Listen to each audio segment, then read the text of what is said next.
Irridu naħdmu flimkien biex inkunu t-tama u mill-ġdid l-għażla naturali tan-nies.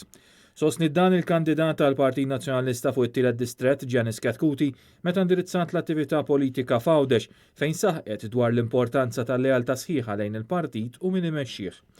Isostniet li l-kandidati tal-Partit Nazzjonalista għandhom ikunu l-vuċi tan-nies u bl-eżempju tagħhom jinkiseb lura r-rispett lejn il-politiċi li ma rispett tkisser f'dawn l-aħħar 7 snin ta' skandli taħt gvern laburista.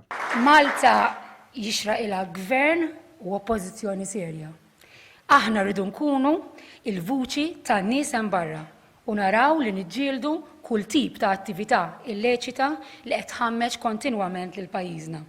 Huwa l-obbligu tagħna li nerġgħu niksbu ir-rispett tan-nies fil-politiċi li dan l-aħħar kull ma jmur qed jonqos b'ritmu maġġel immens. Min-naħa tiegħu il-kandidat fuq id-9 u l-10 distrett Graham Bencini qal li l-kwalità tal-ħajja fl-aħħar 7 snin naqset u komplit tonqos brata aktar maġla fl-aħħar 4 snin, tant li minn stħarriġ internazzjonali Malta niżlet mis-6 post fl-2016 għal 41 post fl-2019.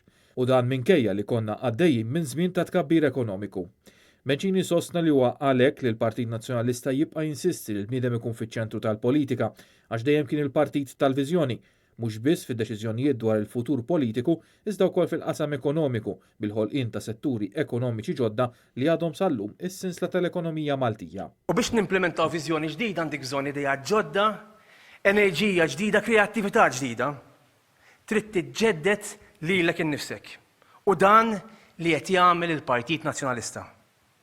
Qed tippreżenta kandidati ġodda, uffiċjali ġodda fl-istrutturi tal-partit mod ġdid toperat. Oriġinarjament l-attività kellha ssir fil-ftuħ, iżda mbagħad iċċaqalqet għal lukanda fl-istess lokalità ta' Insilem minħabba l-kundizzjonijiet tat-temp.